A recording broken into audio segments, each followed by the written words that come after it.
Wow. Never been on this side before. I have all kinds of jokes.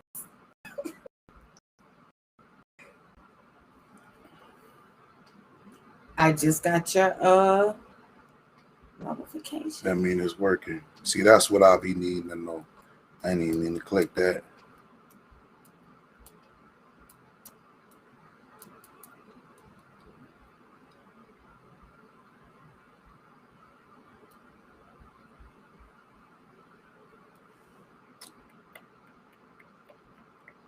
So how long do you think it takes? About 10 minutes for you to you tripping, right? No, I'm asking you, how long do you think it? I mean, I know I've seen you spend like 30 minutes. It be 45 minutes at the minimum to add. And I don't never get everybody no more. Have you ever just stopped? Like, have you ever just been like, I'm not going? Yeah, and then them numbers be low as shit when I don't do that. I'm just telling you, like, that's just how it be. That's funny. It is. Oh, I see. But it's true. I see the light you was talking about. Right. God, body. Mm-hmm. God, buddy. And see, because I be doing this, they'll tap in, but we ain't talking. They'll tap out. And then miss the whole show. And that ain't on me because the show gonna go on. You just gonna have to catch it later, cuz. Right. I'm like this here for as long as we see. Look at this. I need my watch. As long as we've been doing this, they should already know. Right. He need a minute. Right. Right. You know, personal. I need a minute to get myself together, man. Right. I don't see nobody up there trying to come get paid to do this part. I don't offer money. All you gotta do is come here and click things on my phone so I can get my show started. Ain't nobody trying to make the quick little cut lives and shit. You man cut lives, nigga. Come on, get these cut lives, nigga. That's hilarious. Try to act like you don't be on here doing dope shit. You done bumped your motherfucking head, cuz. On some real shit though, nigga, we'll come to your house. Like, don't play with me. My pull-up game is ridiculous. We'll come up to the crib, nigga. Hit us in the inbox.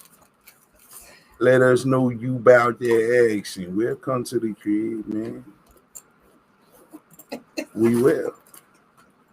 Bring all this shit. Word though, but the show must go on, even if somebody don't come. You know what I'm saying? The show has to go on. So it's good with you, boy. We thug it out till we do. When you gonna come on here? Stop playing with me. Oh snap! I know you got something to say. Oh snap! A cousin from around the way. Come on now, we used to do this shit every day.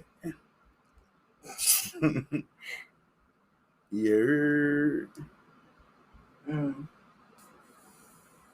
When you gonna come on the show, man?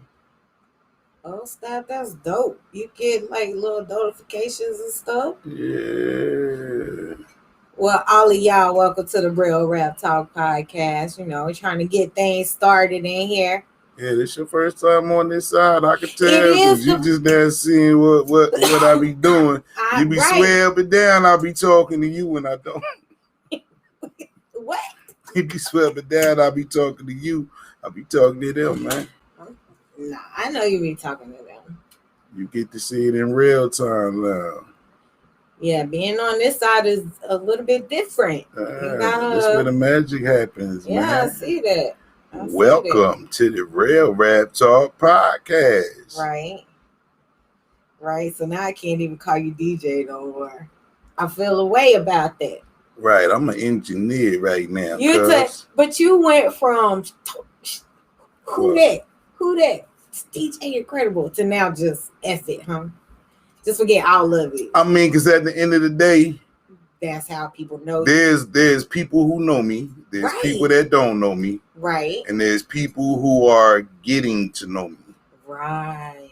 So I looked at that and was like, well, we don't need to confuse the masses. Right. Because they're going to be talking about all three of us either way it goes.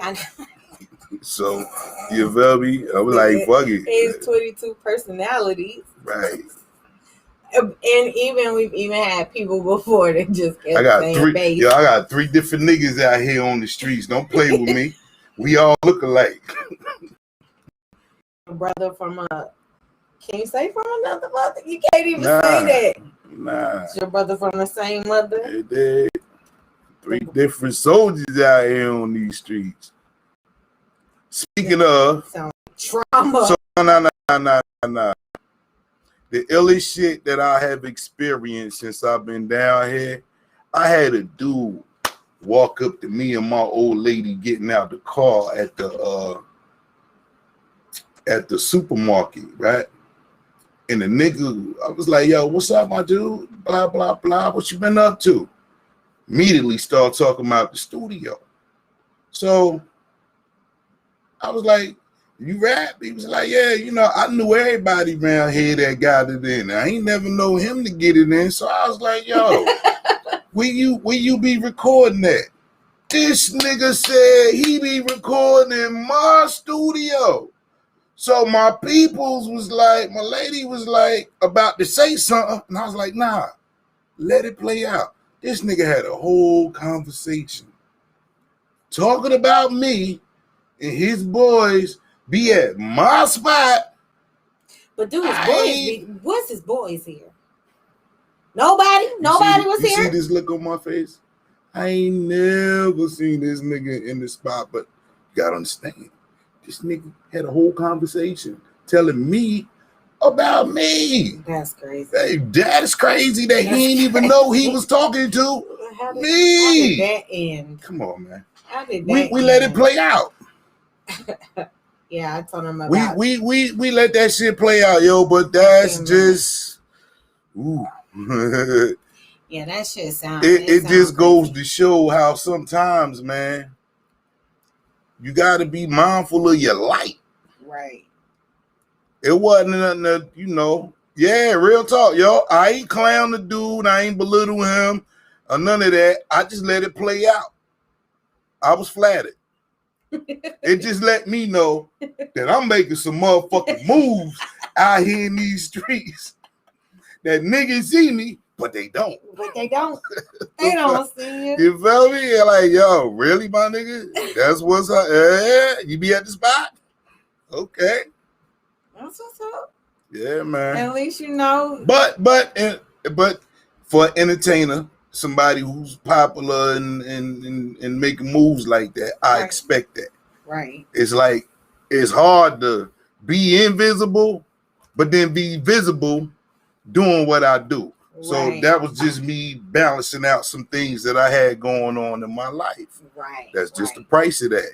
Well, y'all make sure y'all definitely stay tuned in. We have a special guest. Oh, definitely. We going all the way to Chi-Town on y'all tonight, man. I'm excited. Word up. I'm excited.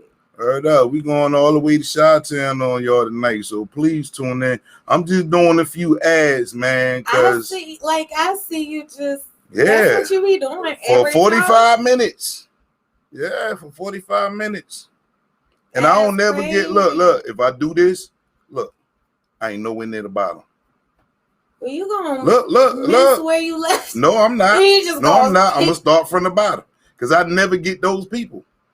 Oh, word. Look, I'm still doing it. That's a lot of. Right. Are those people or groups? These are people. Those are people. I'm still doing it. And y'all be wondering why the hell I be looking like I be ignoring y'all. No, I'm still doing it. Okay, you can stop. I ain't even got to the bottom yet. I would have gave up by now. Like that. This is why. Okay, it's there. This is why Facebook needs to just put a select all and stop playing because this is ridiculous. Yeah, I swear. How would you allow me to have these many people on my friends list, but if I go live, I can't add them? I gotta add them individually. Come on, man. It's crazy. Hey, I get my views organically. I ain't with no gimmicks. I'm not gonna fool y'all with fake titles or none of that bullshit. Real rap talk. We straight up, no chaser, man. That's what we do. You can call the show ghetto. You can call us unprofessional. You can call us anything you want. Stop. But please know this one thing. We rode with y'all through the whole pandemic. Faithfully. Yeah. Feel me? Yeah. I'm not no big name on TV. I don't care about that shit. This podcast, though, has been consistent. All year long, all 2020, and now we halfway through 2021. Really so loyal people, and we have some. They rock with us when they get their notifications, no doubt. People that comment even after we finish the show. We got people in Australia, from Germany, Brazil. Yeah. They rock with us, man. That's what we do. That's what we do. And we always get a new person to tap in when they do tap in, and they have a good time. And that's all I care about. Because at the end of the day, if I hung out with you, this is how we would talk. We're going to laugh.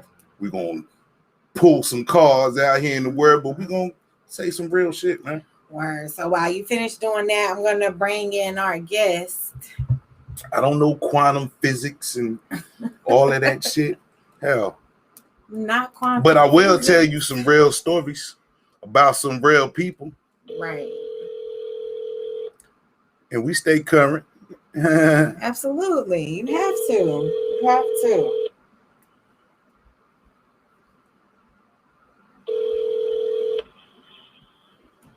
Yo. J Bell. What up? What up? Give me a mic check one time. 1 2 1 2. Oh, he kind of low. We He's low. We need to move him a little closer to that. Okay. All right, sure. One more. 1 2 1 2. What up? What up? All right, we got you. We good. All right, sir. Welcome to the show. Thank you for having me. Of course, I'm excited. I'm excited to have you. So we're setting up, pulling everybody into the stream. So we're live on Facebook and YouTube. So if you want to share that, I don't know if you follow the podcast Twitch. On YouTube. Yep, Mixcloud, Twitch. Where else? There's so many. Okay. There's so many. Yeah, we on a lot of platforms at one time right now. Yes. Yes. Hey, that's a beautiful thing. No doubt. Yes, it is. So welcome to the Real Rap Talk podcast. I usually start off with the handles. We usually have you guys send out your handles where people can find you, download your music, stuff like that. So tell the people where they can reach you. Okay, if you want to reach me, you can find me at your nearest gas station selling CDs. No, I'm just playing. You did. You sell CDs. Oh my God. No, I don't sell no CDs or no DVDs. To me, that's old technology. Right. Some people still got them though, but everything digital now. Right. You can find me pretty much anywhere at J Bell the Great. JayBellTheGreat. Instagram, I think Snapchat. I don't really use Snapchat much. Facebook. If you want to find my music, you can also find it on any streaming site or YouTube by typing in J Bell the Great. All right. You hear that? Yeah. Awesome. I'm excited about this. So let's get started. I know you're constantly adding people, so whenever you want to pop in there, you can. Got you. Go ahead. All right. So we always talk about growing up in inner city here. So you are from Chicago, Illinois. So what was it like for you growing up in the 80s in Chicago? Well, it didn't seem like anything tough until I became an adult and saw how other people may have grown up. It wasn't. I mean, you know, we grew up poor, low income housing. I'm from the north side of Chicago. A lot of black folks are or mention being from the south or the west side. There is also an east side of Chicago, but it's not mentioned as much outside of Chicago. I am from the north side. My family is from the south side, but me growing up, I grew up in a city, one city above, I guess you would call it a suburb, called Evanston. Evanston is where Northwestern University is, and actually, recently, Evanston is one of the first cities to introduce reparations to its older black families. What? Yeah. Wow. Yeah, it made national news. It's not the same type of reparations from slavery. It is reparations from redlining. You know, Now, so redlining. explain that. Okay, redlining was a form of discrimination against black people to keep them out of white neighborhoods, even if they could afford it. So they just basically was blocking them, Right. and they are trying to make that right now. Wow. That is also why a lot of people mentioned being from the south side or the west side, Put because up the cat. back in, I don't know, maybe the 50s, they didn't really want them on the north side. Okay. So, you know, but what happened is over time, when they started tearing down like projects and things, they started pushing low-income housing out into the suburbs. Gentrifying in the And so- neighborhood. They trying to, and it's happening now. Yeah, that was the plan. I don't know what kind of span of time they wanted. Maybe over every decade they measured how much they could gentrify things. Right. So I grew up in Evanston, but the interesting thing is Evanston is a suburb of Chicago, but I grew up in low-income housing, single-parent household, a two-bedroom. It's crazy because it creates a thought process that you have to unlearn. Like, my grandma was one of the first people in this low-income housing, just row houses, two-bedroom. She moved in probably before I was born, and then my mama moved in probably when I turned 5, I think around there, to get a little support. Right.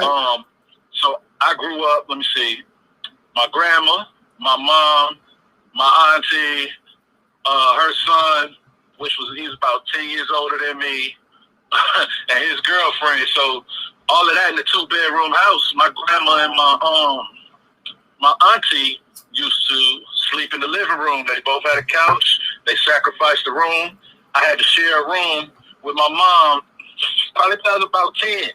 I ain't had my own bedroom, you know, and shit. I didn't realize we was poor because everybody around me was in the same boat. Right. You was used to it. What's up? I said you was used to that. That was normal to you. Exactly. Yeah, exactly. Like, so you can't miss what you never had. Exactly. Like, that just was what it was. I didn't know.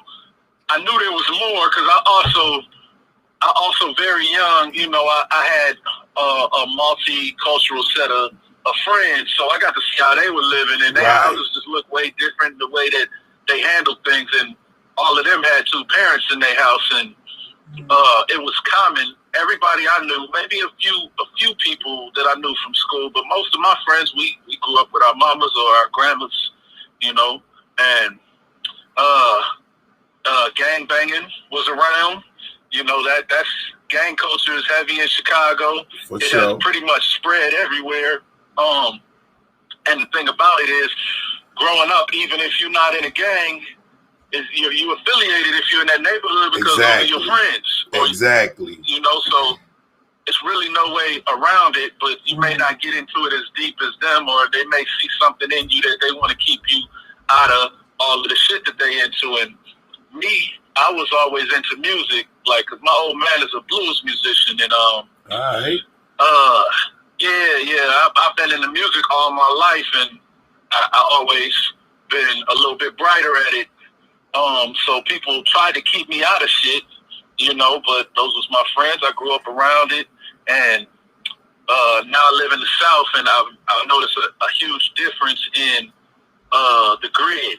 Right. And I think that makes a whole difference in the lifestyle. Like, what I noticed that was most impactful is there's not many places down here with like sidewalks and corners. Right. You know? Yeah, we was talking about that a couple of shows ago, like no sidewalks. Yeah. But that changes everything. Like, growing up and having to go to school, niggas would hang on the corner. Exactly. You know, that's where that was the hangout spot. So Right. if you was in the street just chilling, everybody's on the corner, and if you try to get to where you gotta go through that. You know, Right. so going through that could mean a lot of things. Like, you very young, you understand how not to be timid, because you got two choices when it's some niggas on the street and you're a youngster or even a teenager. You could either go around it or you could go through it. And if you go around it, they're gonna treat you every Exactly. time. Right. You know what I'm saying? Like, And that also makes you a target if you go that route. exactly. They know every time that you don't want no problems. You're trying to avoid it. And going through it don't mean you want problems. It's just like you got to face what's in front of you. Right. And so that has shaped a lot of my mentality about getting things done in life, because you know that's a hardship, and you gotta knock them walls down. Sometimes you could go around it, but if you must go through it. Right. Right. You know. Right. Right. So I love growing up in Chicago, but in the 80s, I grew up in the 80s. Gang culture was heavy, and in the early 90s, when The Living Color was popular, I think it happened nationally, but I was a kid. But Homie the Clown, like, people was dressing up as Homie the Clown and snatching people up. What? Oh, so hold up. So y'all had the killer clowns in y'all area too? Hey, we had Homie the Clown, and we was, man, y'all better stay inside. Wow. The shit was crazy. Wow, I ain't know the killer clowns was They international. was real? No, they was real. Yeah, people was with the shits. You Wow. know, like snatching kids and Yeah. disappearing people, hurting women. Wow. You know. Yeah, the killer clowns was worldwide, man. That's what's up. Hey, What I'm about, telling you. Hey, them times was crazy. If we had internet and cameras like we do now, the shit they would have seen. Right.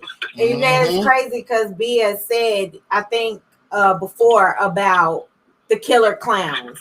Them not seeing anything, but them hearing that it was clowns doing stuff to people and to stay in the house. And that was real. Yo, they used to pop up in our schools. It used to be sightings in like by the girls' bathroom. And like the whole school would be in panic mode because some girl would be hysterical because she saw the clown in the bathroom. Now the whole school gotta move a certain kind of way. You feel me? That shit was real, man. It was different. Yeah. Wow. On everything. My mind is You know, blown so- right now. What's up? I said my mind is blown. I didn't think that was real. Oh no, it was definitely real. It was on the news. I don't know what made them be inspired by Homie the Clown, but that's what it was. And you know, it's kind of crazy too, because the more history I learn about my area, I was like, Evanston is like maybe 2 cities over from where Gacy lived, John Wayne Gacy. Wow. Wow. It's crazy, because you know, like O'Hare is the major Chicago airport. There's also Midway, but O'Hare is the bigger airport, and O'Hare is where Des Plaines is, and so John Wayne Gacy lived out in Des Plaines doing all that crazy shit. Wow. You know? Wow. Hey, John Wayne Gacy, for those who don't know, is an American serial killer. He hid the bodies in a crawl space in his house. I'm telling you, that's like, how do you hide that smell though? You don't. I think that's how he got found out, right? Everybody didn't used to wear cologne back in the day. That was a normal smell. Hey. No, that shit was crazy though. But you know, it's a lot of history to Chicago, and I love my city. I miss it because I don't get back enough, especially when the pandemic hit. But Right. So what about crack? What about the crack era? Did you see any of that? What that was doing to your city? Absolutely. The funny thing is, everybody got a crackhead that they know in their neighborhood that they joke with, because you can't take crackheads serious when they say shit. Because I told my lady, because out here they got crackheads too, and she from out here, and this crackhead said some slick shit to her, and she was ready to go off. And I said, "Oh, you can't go off on auntie. Right. You just got to laugh with them. They not in their right mind." Right. And what I realized is crackheads are probably the most confident people on the planet. They ain't worried about what they gonna say to you. Yep, straight shooters. Crackhead on everything. I just seen a crackhead ride a bike down the street with a mattress in one hand and his arm on the handlebars with the other. That ain't some confidence. I don't know what it is. What? I don't see the crackhead talk shit about another crackhead's crackish ways. So I don't know. I mean, I get it. They say what they say. Hey, they believe in themselves. Right. They will stop at nothing to get what they want to get done. But they also comical. When I was growing up, we had some, and they were real funny. Some of them talk to themselves while they walking, and there was one lady, well known around the neighborhood. Just to walk down the street, she'd be saying her jail numbers. You say what's up to her, she'll stop her conversation with herself and say what's up, and then maybe ask you for $1, and then keep it moving. You dig? But they crazy. They crazy everywhere, man. And oh shit. Honestly, my memories of growing up wouldn't be the same without crackheads, because crackheads have never really done much damage to my immediate family. I know for some people, crack really damaged their family. Right. For me, crackheads was an ingredient of the neighborhood, and some of them still, like the men, some of them still had that, they had men's strength still. Some of them wasn't too far gone. Like one of them, like I said, he used to hold the motherfucking mattress over his head and bike ride. Nigga was strong and determined. Strong, and I don't think you really wanted to try it. Right. Straight up. And he ain't got nothing to lose. Right. Where was he going with the mattress though? I don't know. He's probably taking it to the crib. He probably found it. I remember one story. One day I was walking down the street, and I don't even think it's just exclusive to crackheads. But one day I'm walking, and that's another thing. We got alleys, and alleys is where shit happens. Yeah, man. I used to be in them alleyways. Yeah. Yeah, and I didn't realize everybody ain't have alleys till I started traveling. I'm like, oh, I see what the difference is, because these alleys, that's the cut. I done seen people out there taking shits, doing whatever they got to do. Ain't no rules in the alleyways, yo. Exactly, and she apologized because I'm hard, but I'm like, man, it's better out than in, better than shitting on yourself. Look though what you just said. You can walk through one alley, see a motherfucker shit, see a dice game, see a motherfucker over in the corner fucking, all in one walk. In one alley. All in one alley. All this shit going on in one alley. You'll see one nigga. Look, and in the middle of all that, you'll see a nigga cutting through the alleyway running from the police. What? It goes down. Yeah. Alleys had a lot of activity, and it's crazy because everything, when I moved somewhere else, things changed. Like the way I had to go about taking out my trash,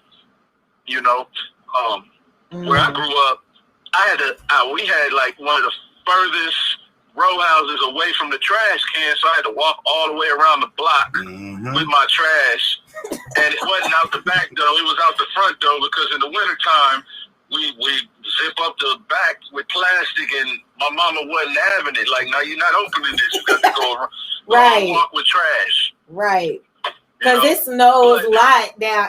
Snows there a lot, and it gets real cold there, right? Yeah, I want to talk to you about the weather. Oh, hell yeah.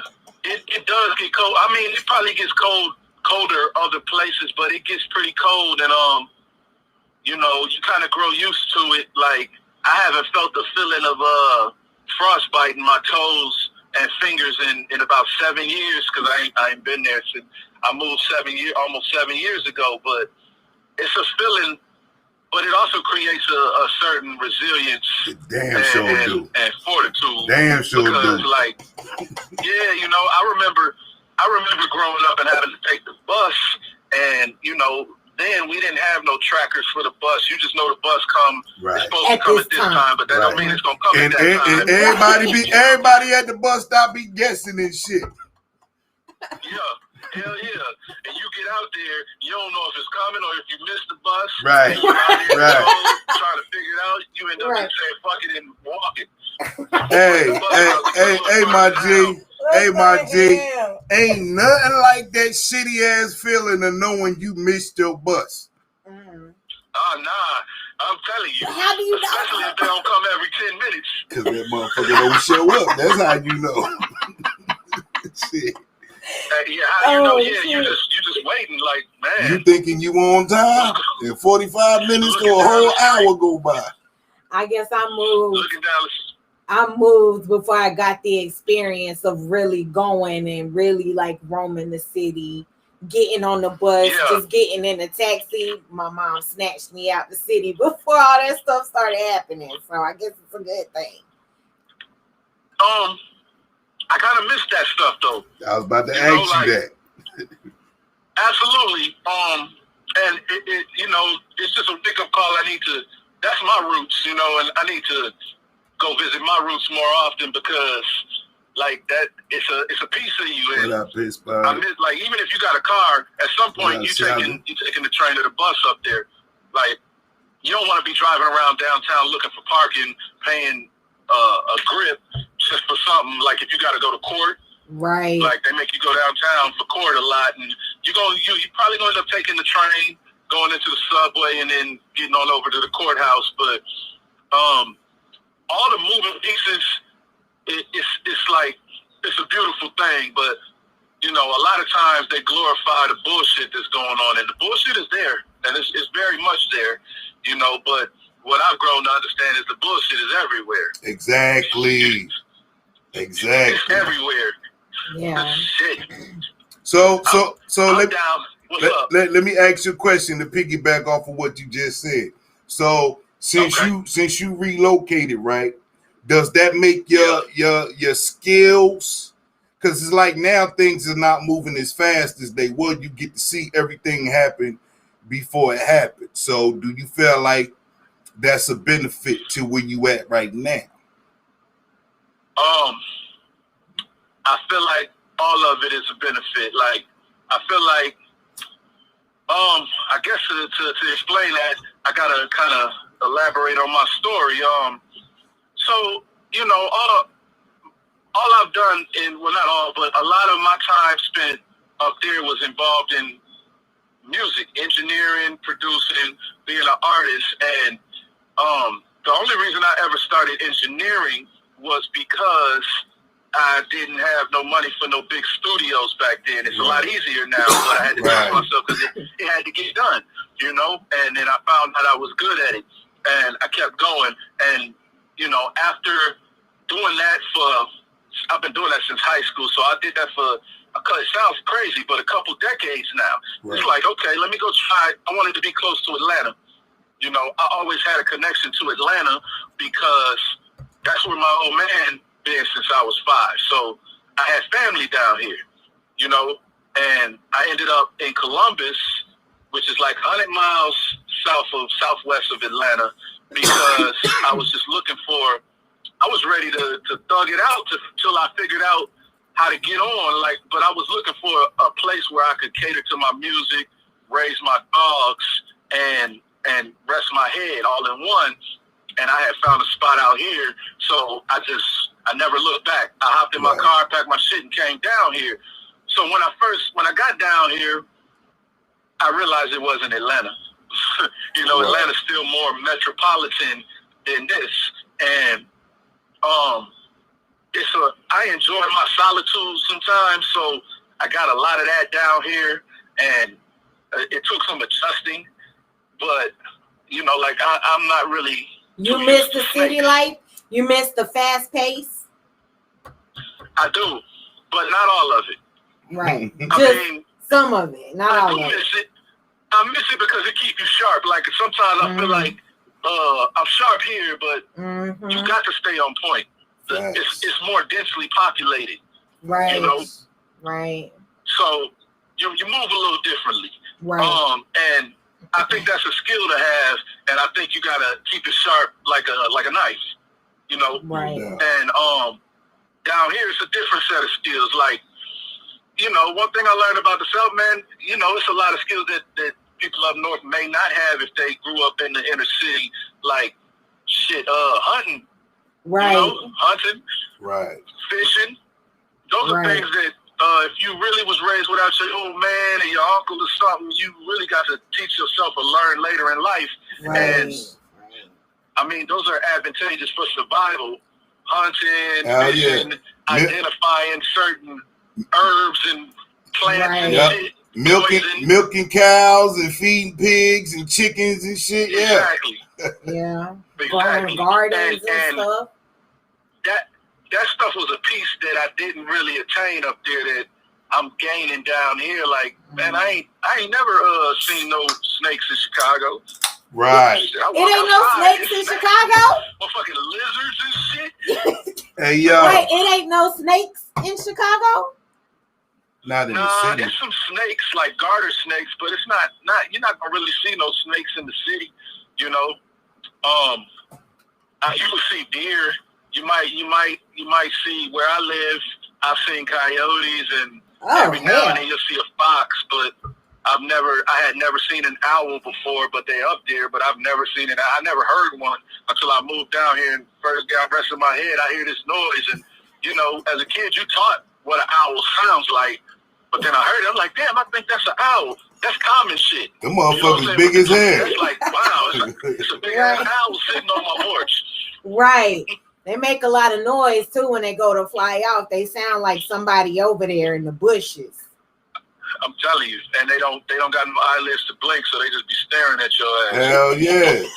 Hey, I almost hit one standing in the road last night. An owl? See? Yeah. Hey, see, this shit is a learning experience, and I try to take it all and absorb it, because I ain't never seen an armadillo till I moved down here either. Right. I don't think I've ever seen one of those. Man, I hit an armadillo. That shit hit my car so hard. I don't think I've ever even seen one at the zoo. They out here. Really? No. They out here, but they sneaky too. It look like a possum with armor. Yup. Basically, they got a bulletproof vest on. You right.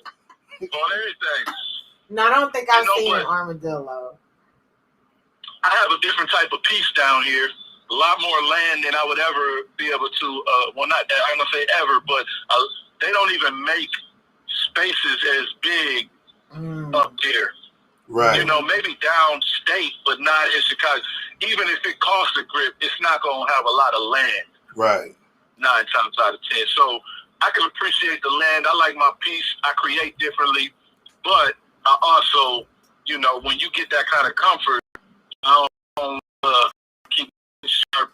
Right. Can't nobody come knock on my door, but you be able to come to your door and knock hard as hell and run off. That creates some kind of trigger in you. So like, what the hell knocking on my door? I don't be wired right when the fourth come around and shit. Right. I feel All you. types of shit. I feel you. Yo, I went home to Jersey like 6 years ago, right? On the 4th of July. And the way the fireworks go off in the South versus bouncing off of those buildings, the whole time we on the porch playing spades, I'm Pinoy, like, nigga, y'all sure y'all don't want me to go get my gut? On everything. Yeah, them don't feel right. right. You feel the shockwave and everything. Yeah. So I'm out here just soaking it up. But you know what else is I'm a thinker, man, and when I walk around here, I just be in my thoughts. I walk my dogs. So when I walk dog, I get to see different things that I probably wouldn't just walk around. I don't just stroll. So if I got my dog, I can stroll different places and see different things. And man, until I moved down here, I never really seen an antebellum house, like a slave house, or the design of a house that looked like the houses back then, and land that this soil 200 years ago, this house was standing and had slaves. That type of shit got to do something to your psyche. Right. Plantations and stuff like that. Yeah. It does do something to your psyche. Shit. Yeah, I believe it. And then I get to thinking, like, some families may be on the same land that their family was enslaved on ages ago. Like, you might still be in the same city or close, and that's a deep thing right there, man. And then I think about the we'll call them the colonizers. I think about them, and the same thing. Like, y'all still might be on the same land where y'all had people enslaved. Exactly. Right. Right. And so it creates a different type of energy, man. And I've adapted real quick, because up there, I'm sure y'all know, like, up there, you're gonna have some racist people, but they ain't gonna be racist to your face. Down here, they gonna let you know. Fuck with you, stay your ass away. Oh yeah. But I'd rather know. Exactly. Hey, I be talking about that sneaky racism versus that in your face shit. I like that in your face shit way better. Yeah, let me know so we can know we can coexist. You don't like me, I don't like you. Right, that part. Right. It's crazy when you talk about the energy. We went to Charleston like 3 years ago or so, and we went to the Mother Emanuel, where Dylan Roof killed all those people in the church, and just standing on the steps, there was an energy, and it wasn't like a happy celebratory energy. It was a somber, depressing, like super depressing energy. Like, I had to leave. I didn't want to go back, because you could really feel the pain and trauma of what happened, and then slavery, because you're in Charleston, and that's where they brought the first slaves. Yeah, ain't that where the what they call the Geechees? Yes. Is out there, right? Them island, Gullah Island, something like that. Yes. And there, the slave trade post, I think, was there. I don't think we got to see it, but that's where they put it and bought the first slaves and sold the first slaves. So all of that is like major. I don't ever want to feel energy like that again. And it's crazy that people live around energy like that. But that's everywhere. But I think we are spiritual beings. And I don't know, I can't speak for them. Right. But we are spiritual beings, and that's deeply rooted. So I believe we can feel energy a lot differently than other people may understand. Right. And I be feeling that, like, I don't think I create that feeling. You can feel it. And so that's been an adjustment. And I've done a little history of this place, and interestingly enough, this place is the place where the last battle of the Civil War happened. In Columbus? Yeah. And actually, I think his name is General Pemberton. That's the guy who invented cola. His house, only the front of it still stands, but his house is here. In Columbus? Yeah, they say it's always been a bad argument because they say Coca-Cola started in Atlanta, but in fact the general lived the guy who invented it lived down here, and same with RC started down here. It's a lot of things that started down here. So Coca-Cola, the general, was in the war, and I believe he was trying to come up with something to help the pain. Right, yeah, he was trying to make a tonic or some shit. He was trying to make a tonic or some shit, right? Oh. Yeah. That's how Coke ended up with cocaine in it. Yeah. Oh, so that was intentional. That was like. Yeah, that didn't happen by accident. Oh. It's Coke. That is in the name. Shit. Yeah, they still use cocaine leaves to make Coca-Cola, but it doesn't have the active ingredient. It's crazy. They say it don't. They say it don't have the active ingredient. Motherfuckers be wondering why they can't sleep at night. Right, running up the wall and shit. That's why it ain't no damn caffeine. Well, I'm drinking 7-Up, the Uncola. I got water. Right. You gotta stay off that motherfucking Coca-Cola, boy. That shit. That's liquid booger sugar. Yeah, that's crazy. That's crazy. So I wanted to another part of the show I wanted to talk about was discrimination in corporate America. And as you know, like, I'm not on camera, I have to protect my assets. So there's a reason why I'm not on camera. And I'm sorry, because we're not in the same room. Go continue. Right. Thank you, kind sir. So but there is a light that needs to be shown on the subject. So I wanted to talk to you about the discrimination in the workplace and not just like any workplace. I'm not talking about like poor workplace. I'm talking about the corporate America where you see the billion dollar industry is what I'm talking about. So have you ever had, or do you feel like you've ever had an experience with discrimination in the workplace? Absolutely. Yeah. A lot, often, actually. Yeah. Even in the virtual world. That's crazy. And I wanted to say, it's messed up. You're off camera for that reason, but that speaks a lot to discrimination and freedom of speech. Right. Right. You get me. So, I've had a lot of discrimination, and over time, me as a person and as a man, I try to reflect on things and see what I could have done different in any situation. And sometimes, self-accountability is important.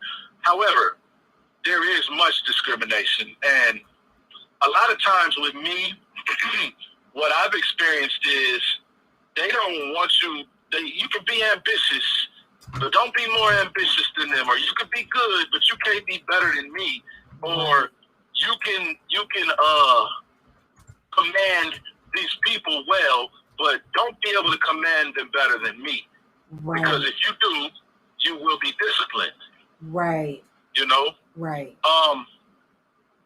The unfortunate thing is, all my life, I've been dealing with discrimination because, well, I'm melanated, but I'm also tall.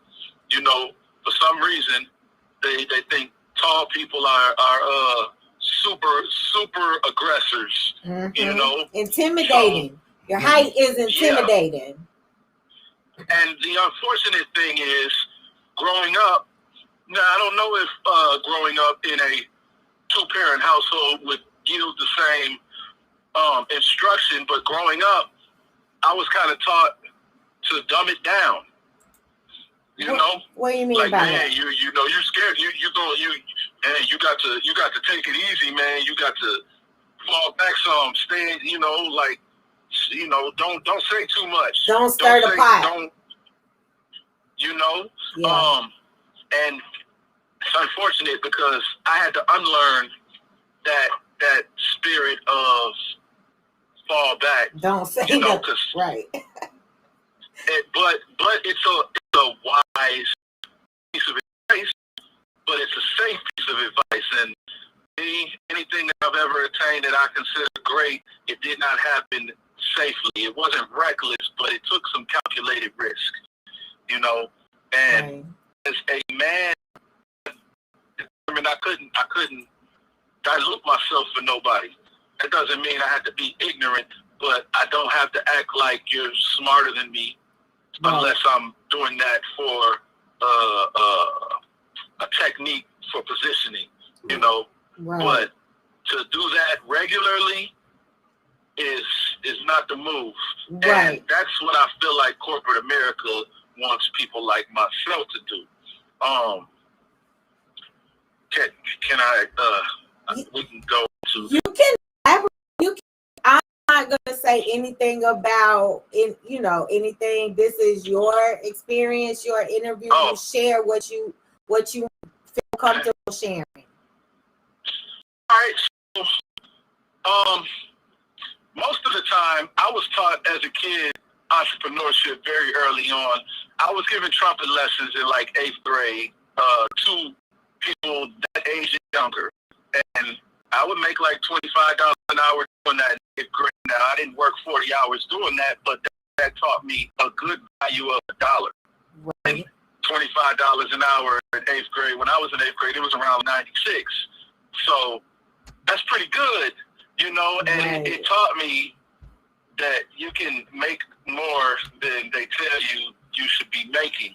And That's ever true. since then, that's why I've always been an entrepreneur of some sort. I always had a hustle and a Right. legit one. I always taught trumpet lessons. I ran studio time. I started in my bedroom running studio time, but in the course of a day, in about 4 hours at 17, I would have made $150. That's You big. know, and Yeah. shit, back then, you can't really go to work and make that Right. Right. minimum wage when you're a kid. They trying to give you the least amount possible. Pretty So- much. You can't pull the wool over my eyes about a lot of things Right. because I had to figure out how to make $1 on my own. And really, the only reason I ever got to corporate America deeply was because I moved to pursue my entrepreneurship more, but I had to keep the dream alive somehow. Right. Right. And Right. And we could dive into that too. Like, I didn't have to go to work, but to be honest with you, when I got down here, it's like I made to start off, you're gonna make a lot. If you run in the studio, you can make a lot of money off rap, but that doesn't mean everybody's good. And you got a combination of art of people that rap that want to be in the streets, and people in the streets that want to rap. And you got to figure out the difference between the two because they both are dangerous. Right. And Right. I decided to fall back because I rested my head where my studio was, and this is a fully built out studio. But I rest my head here now. I don't know nobody here because I moved somewhere I've never heard of before, and I got to deal with. I'm not finna align with you because you come here for studio time, Right. and if you got an issue, and then I start seeing everybody got issues, so I'm like, nah, I'm gonna fall back from this and go to work for a little bit. Right. So then I ended up working for a corporation, starting from the bottom, and That's cool. just grabbing it by the reins and going in and progressed pretty fast and moved up the ranks to like a manager, or at that job you call it a team lead, and had to find my way through that and stuck around. I think I spent that corporate job about years, and I did pretty good. Sometimes it was a struggle because they want to work you. What I realized is these jobs want to work you so hard that you do not have the time or energy to put into your own dreams. And that's universal. That's not even racially discriminatory. However, but you know, that's the at every discrimination- level too, though. From the bottom to the Say top, that it's at every level. Yeah, at every single level. Right. And the higher up, the messed up thing about working for a corporation is the higher up you get, the more money you make, the more you feel like you are stuck with them, because it's harder to find another job to replace that or make more than that right out the gate if you leave. Right. You know, so Right. you done work with them a couple years, now you done escalated your income, and now they own you, or they feel they do. Right. Ain't got enough Because PTO you in the changed your world lifestyle. to get away from them.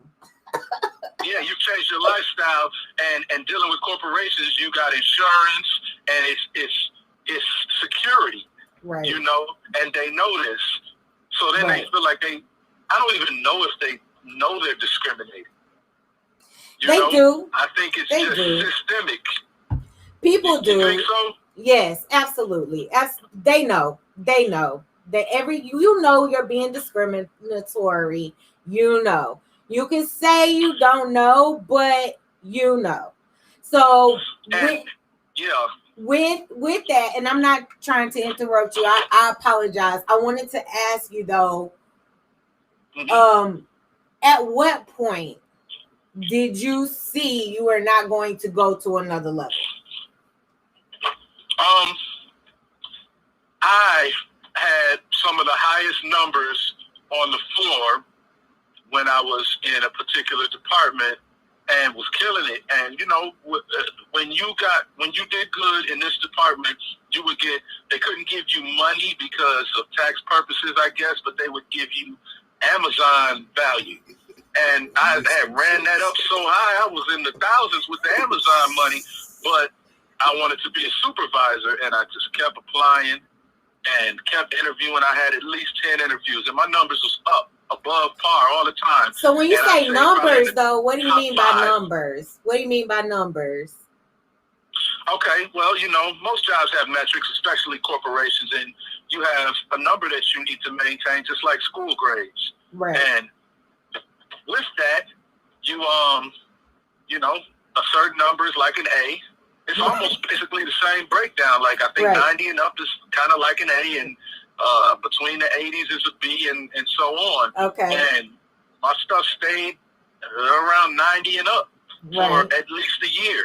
Right. And there were other people that were accelerating faster and getting promoted higher, and they did not equate to my likability, my ability to reach my team and get them to perform, and my ability to articulate and come up with new ideas.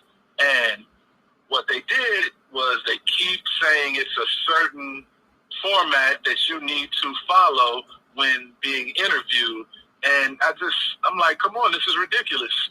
You know, there should be no reason that my numbers are up and be interviewed 7 to 10 times for the same type of position and not get that secured. However, I started looking around, and this is in a virtual environment, and I noticed, and I think it's a good thing for Black women, but y'all get discriminated on too. I know this, but they will let y'all in this corporate world. It seems that they would let y'all in one step higher than us. Maybe not 2, but one step. So there was definitely a not handful 2. of Black women that were supervisors.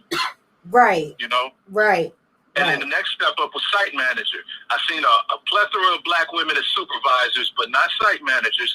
But I did not see many Black men as supervisors. And one of my former supervisors, when I was a team lead, he was a supervisor. He was a light-skinned Black man, real light. Should that matter in a virtual world? No, but maybe it does, you know, because I didn't see too many more. And, right. You know, it's unfortunate because I heard that he's no longer in the land of the living. Yes. And that kind of hurt me to the core because I heard after.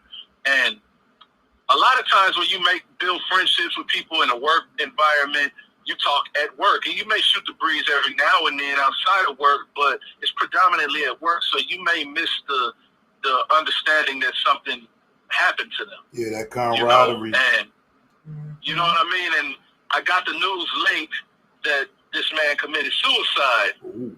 And that shit really that hurt my feelings. I looked in my call log to see the last time I talked to him was a few months back. And I believe after what I heard that suicide was based on work. Wow. You know, and that should never be a reason to not want to be here. Right. And right. Working this same job, I understand the stress that they try to push you under. And he got the supervisor, and I never did. And I felt like I hit a wall because I was moving around. I couldn't. They just never wanted to move me up. And what I will not allow anybody to do is try to convince me that I'm not good enough. Right. Especially without constructive criticism telling me where I missed the point to get to the next level. Now, if you give me some criticism, I can accept that. If I need to work on something, I will have accountability and fix that. You know, but when I was at my best there, I should have been promoted and I didn't. And I just felt it was for the reasons of discrimination. And yes, you can be discriminated against in a virtual environment because for some reason, most of us, when you hear somebody over audio, you can identify whether they're black or not. I don't know if you can identify other races, but you can pretty much they sound black. Sometimes you get it wrong. I had a couple coworkers, some people on my team that I thought were white, and then I had a video and they were black.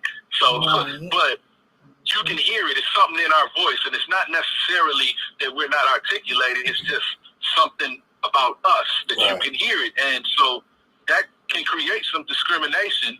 And you know, when you're passionate, that turns into you being aggressive. When you want to get it done, but see, and when you disagree, that is taboo, and I don't like that. I don't like that in friends. I don't like that in business. I don't want no yes men. And I thought, as a ambitious person, I would never cut anybody's throat to get to where I'm trying to go. But I would think you want somebody to tell you the truth and not agree with you. Right. You know, and it started seeming like they wanted me to just tuck my head like I was told as a kid and dilute myself and stay in line, you know? And I just ain't built like that, especially learning how to make money on my own. It might be tougher. There might be days where you don't make that money, but it's more promising and you don't have to answer to people like that, you know? So, right. So after that, you found more work. Did you suffer discrimination again? You mean at another job? Yeah.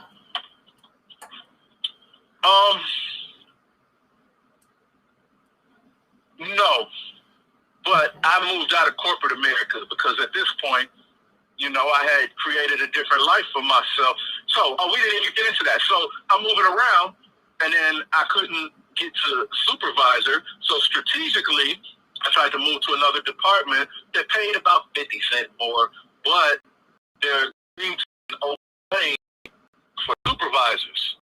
So my plan was to put in work there and then elevate, but it didn't go like that. The workload was extremely heavy. A lot of things didn't make sense, and all of the responsibility fell onto the management and not the team. So the team could get away with anything. They could get away with call avoiding. They had a very long rope for them. They could get away with call avoiding and doing things they're not supposed to do at work for a long time before they got them out of there. Way hard to get them out of there, but you make one mistake, you're out of here. It's like they're holding you to a different standard. And yeah, that's cool. You can be held to a slightly different standard, but right is right and wrong is wrong. And in my case, I felt like I found my workload was heavy. I found a loophole to kind of set a place marker to finish my work over the weekend. And it was not illegal or something that I couldn't do. It was just something nobody had thought of doing. And basically, it was used to get me out of there.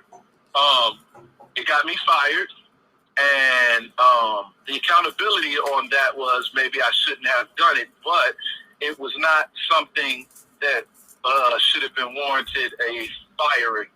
It was something that I felt should have been looked at like corrective action of sorts.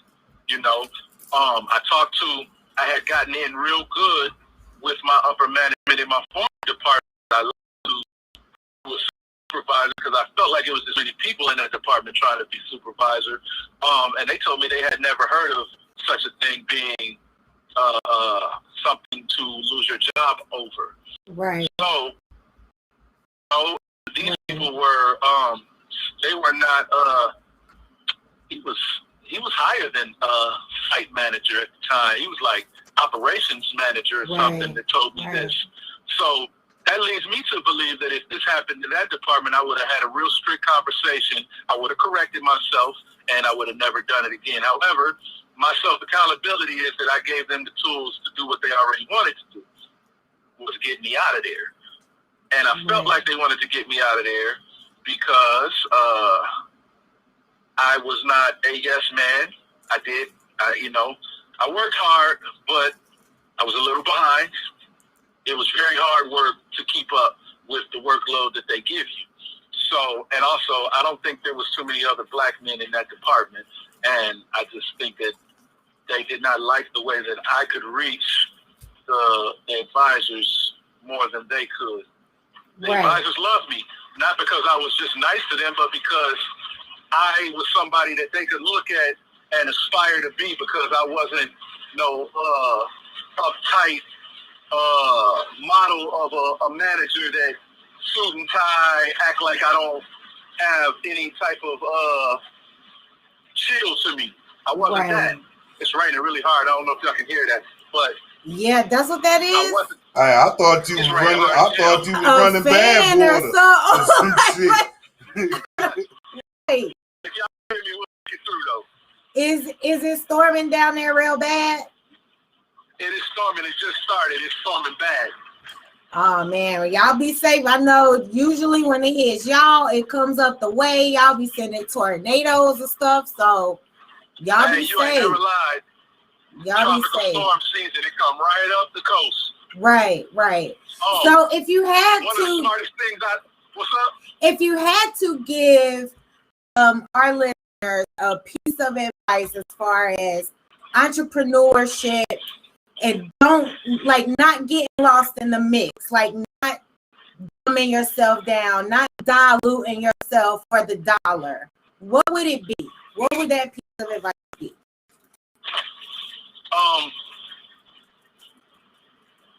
Never let I got a few sayings that I go by, but one of them, never let anybody talk you out of what you believe you're supposed to do. You know, sometimes you share your desires and passions with people and they tell you you can't do that, but it's really them projecting what they feel about their go-getterisms. Mm-hmm. You know, like they'd be like, "No, you can't do that," or "Why would you do that?" You gotta weed them people out, because they will really put a strain on your energy. And you know, there's only so much energy that you have and so much time in a day. But as an entrepreneur, if you believe in your thing, focus hard on it, because you can lock it in. And right now, I'm just in the transition, focusing on mine. I'm still an entrepreneur, but I'm a part-time entrepreneur. I'm not full-time. And the reason I'm not full-time yet is because I have a family. But if I was dolo, I'd be doing this and only this. Right. I know that you can reach these goals. There's an interesting thing about where I come from. A lot of people in my class, or the classes, a couple classes around my class of high school, are really making moves in the culture. Okay. Some of them, I'm not going to throw names, but some of them produce big TV shows, big music, sportscasters, and I'm saying that to say those are positions that a lot of people feel they can't reach. They may want to, but they may not know how, or they ultimately in the back of their mind, they may think they're not going to get there, and you got to get that out your head, and you really have to be what some people would consider a bit delusional. You know, I feel like you have to have calculations, and you really have to map your time and be as organized as a job, but don't feel like you can't get there, because you can get to anything you set your mark on if you put the steps in place, and you may fail 9 times, but all you got to do is win 1 time, and then that's going to open some doors. Right. You know? Right. So, Right. and at the end of the day, us, man, we got to save our own ship. Right. They really, you know, I've come to grips that they don't, there's some that do, but they don't care about us doing well. And if you don't have that job, they will replace you in a heartbeat and forget about you. They don't care how your family's going to deal with it. Nobody cares about that shit. Now, some people, like my man, who knows what he was going through when he lost his job for whatever reason, who knows, but he felt that he was hopeless and took himself out. Right. Now, there's people on the other end of that that may take you out. Right. You know what I'm saying? Like, Right. man, I lost my job, I'm finna go pull up.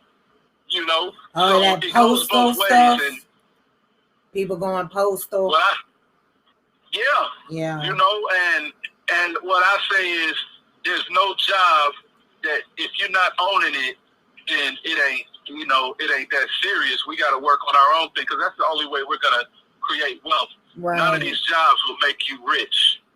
They will keep your bills paid and maybe give you a vacation and some time off, but getting rich, exactly. You got to find other ways. We talk about that all the time on here. Yeah, it's designed to keep you in line. Exactly. And take up so much time, especially when your salary is designed to take up so much time that you barely got time for your family to even nurture them. Right. You know? And it may be a struggle, but it can be done. And we just have to keep going. Right. And I'm a testament to that. Everybody got to just keep going. If you believe in something, don't let nobody talk you out of it. Now, if it's constructive criticism, hear it. And that don't mean you got to take it, but hear it. Right. You know, if they real and you feel like they're a real one, then they won't steer you wrong. But just their opinion is not the last opinion. Right. Exactly. You know, it may be something to take heed to, but you got to go with your gut, because those gut decisions may be what changed the world. Right. You absolutely right about that. And we definitely appreciate you coming and dropping the jewels that you dropped on the Real Rap Talk podcast. Like, J Bell, I appreciate you. Tell the people where they can find you one more time on social media. J Bell, not D-A, J Bell, T-H-E, Great. J Bell the Great, Jaybell, Great. Find me. Let's work on some music. Let's talk shop. Let's talk about race relations. Let's talk about it all. Let's figure out how to build and take off, because I want anything positive, and if we can keep it in the circle, then I love it, because I'm telling you, at the end of the day, they don't care what happens to you. You're right about that. They're not supposed to, you know.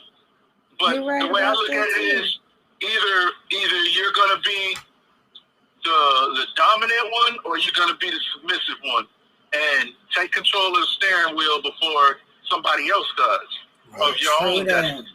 Take control. You heard it here first. Take control of the steering wheel. Well, we appreciate you.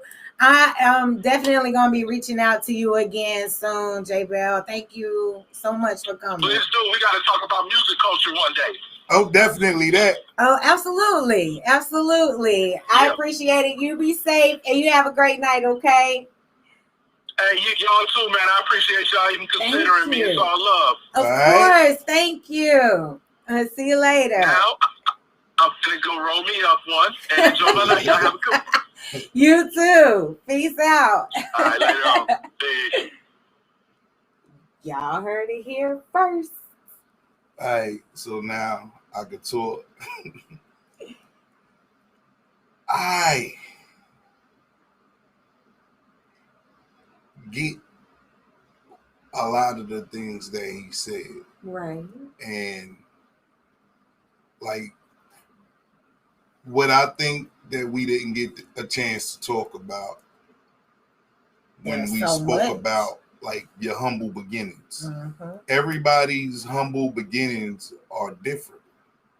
So with that even being said, imagine that we put people out here in the world and because they passed the fucking test, we have to work together.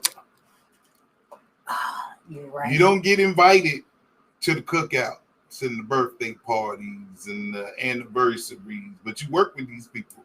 You have either good working relationships with people or you have in between, and then you have little fucked up working relationships with people, right? But you don't get invited to the barbecues and all the fun shit if you are not in the circle. It's no different than school.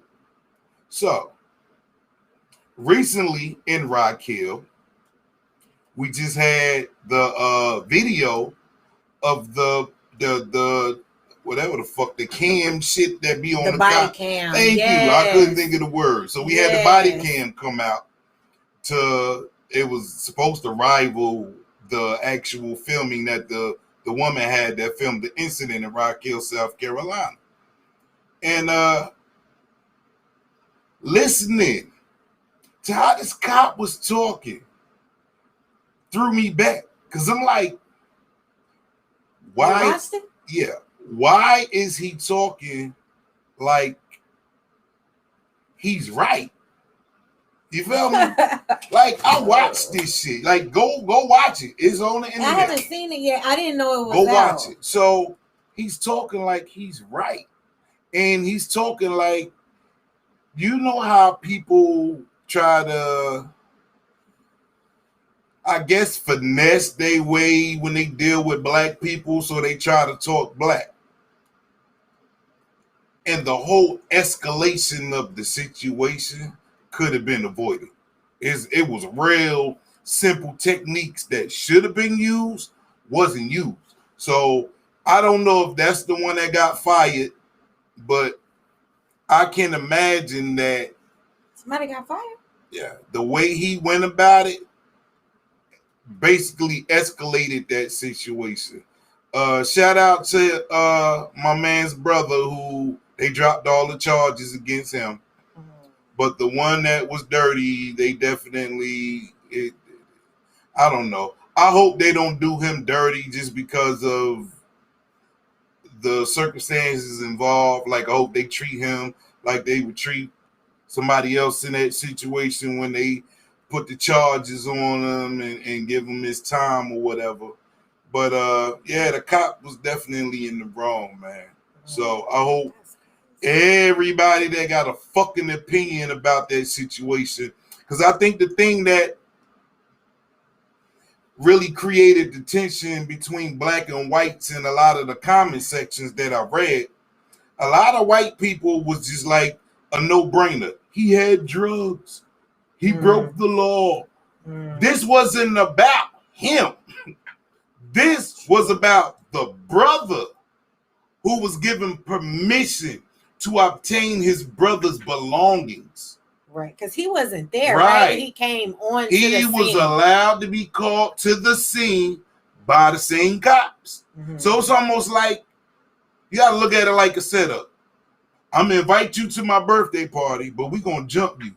And then I'm going to act like I ain't know nothing about this shit, but I invited you. And it was my people that jumped you. Like, there's no other way to look at that shit but like that. Yeah, we know the other brother had charges.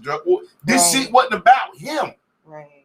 It always trips me out that when we get into this racial divide, that some people fail to look at the facts that's right in front of your face.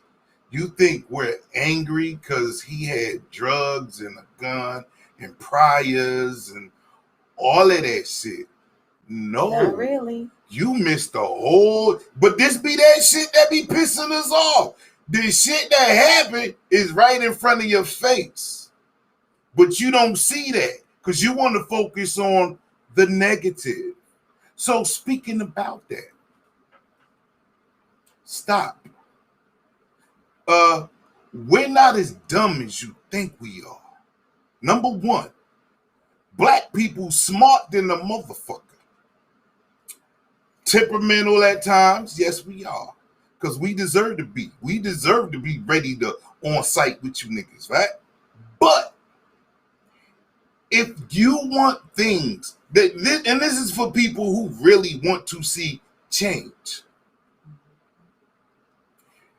the way you think, you need reprogramming. Because if you come into a situation not knowing what's all on the table, your opinion doesn't fucking matter. And you might get punched in the fucking face in the process. Don't let this social media shit get you fucked up. There's no need for that. Understand where I'm coming from. We don't have to be at each other's throat like that.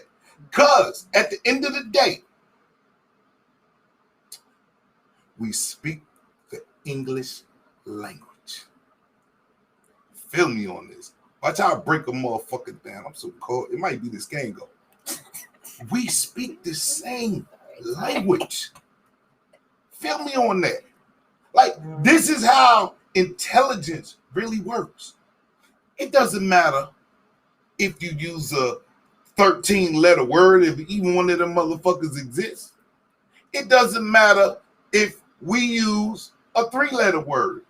Same shit is the same shit. If you are about understanding and growth, and you actually do give a fuck, we'll get along. That's how simple black people are. But this is why we get upset. Because you know this shit. The vast majority of our teachers in the system, school system, employment, que sera, whatever the fuck, are white. Rarely do we have a black boss. So when y'all get mad, I look at it like you should be mad at you. Because you should have been a better teacher. True. This is how you flip that. Oh, them niggas, they said, nah. We ain't start this shit here. Y'all did. So when you get angry, you get your little races and all that, blah, blah, blah, and you ain't trying to hear shit. That's why. Well, we all know if that would have been a white boy, even with drugs, they would be outraged. They wouldn't have even But cared. My point is the drugs. Obvious, though. Feel me. We speak the king's fucking language. We ain't speaking Ebonics, nigga. We ain't talking some German shit. We ain't speaking Chinese shit. Right. English. Right. Simple fucking English. Right. So we speak the king's language. Right. You taught us the king's language. They did. If somewhere in translation we misunderstood some shit, simple math is to bridge the understanding. Right. So who the fuck are you to go against the grain? Who the fuck are you to point the finger and not try to understand? Mm-hmm. And what's funny, you get mad like I get mad. It just may be about different shit. Ain't a motherfucker out there can't say, oh, Harold's never been angry. Oh, Harold be fucking angry. Harold may just have a different way of showing how angry he is. I'm not going around chopping motherfuckers up and burying them up under the fucking house. I'm not pushing my wife off a fucking cliff. You dig? I'm not putting shit in motherfuckers' water or drink so they can fucking expire. Who does that? Right. Oh, We can do shit like pow, pow, pow, and then we go. Right. Okay. Most of us don't want to pow, pow, pow and be gone. I don't like niggas half the time either. I grew up around them. Got some in my family. Sometimes I act niggerish. But at the end of the day, we speak the king's fucking language. That's the one thing we definitely can't argue about. Unless you Mexican, Asian, or some other race that don't speak English. So once again, if we speak in the same language, why do we have all these misunderstandings? Why we can't see shit through the same lens when it's some obvious shit? Why do motherfuckers turn a blind eye, but yet you still talking about some shit you ain't doing nothing about? Because at the end of the day, it makes you a fucking coward. And the fact that you get to hide behind your little keyboard, come on, man. What the fuck? Like, was you on Yahoo again? Was these Yahoo comments? Nah, but I'm just asking the question. Right. What does that solve? Yeah, you could get in a room, a chat room, and stir up some shit. Quick as hell. But that makes you part of the problem. No matter what, you threw the first rock. The power is being able to undo this shit. So I'm bringing this up because I watch how social media brings the ugly out of people. The situation can never just be what it's supposed to be. And I'm trying to figure out, are we that goddamn stupid nowadays that we'll just keep throwing gas on the fire until the fire goes out? And I'm like, nobody gets justice, equality in these situations. And another thing, some people don't even give a fuck about your comments. Yeah. That's what's crazy. Some people don't read your shit. Like me. Right. I do not. That's what I'm at. I do not read the comments. Yo, this shit is fucking bananas. But people want to matter. And I get that. Yes. People want to feel like they get to be heard. I feel that. I do. They also want to push buttons. They also want to infuriate people. But what I'm saying, the people who sit around and start shit, I want those other people who allow them to get you riled up. They might be on coke. Feel me? You arguing with a nigga that's doing an ass coke. You arguing with a drunk motherfucker. And God forbid you arguing with a little 8-year-old kid. Thinking it's a gold-growing ass person out this motherfucker. And you about to have a whole stroke, done smoked 2 packs of cigarettes, arguing with a motherfucker on social media. Crazy. You motherfuckers need to stop. They smoked 2 packs. It ain't even face to face. I thought you was about to say something. Stop. No. Like, you don't even understand how crazy this shit has gotten, and you allow this to control you. Crazy. Feel me? Come on, man. Don't get me wrong. I done had beef with real motherfuckers on social media. I'm not about to argue with no 8-year-old kid, man. Feel me? I'm not falling for the banana in the tailpipe, because all you have to do is this.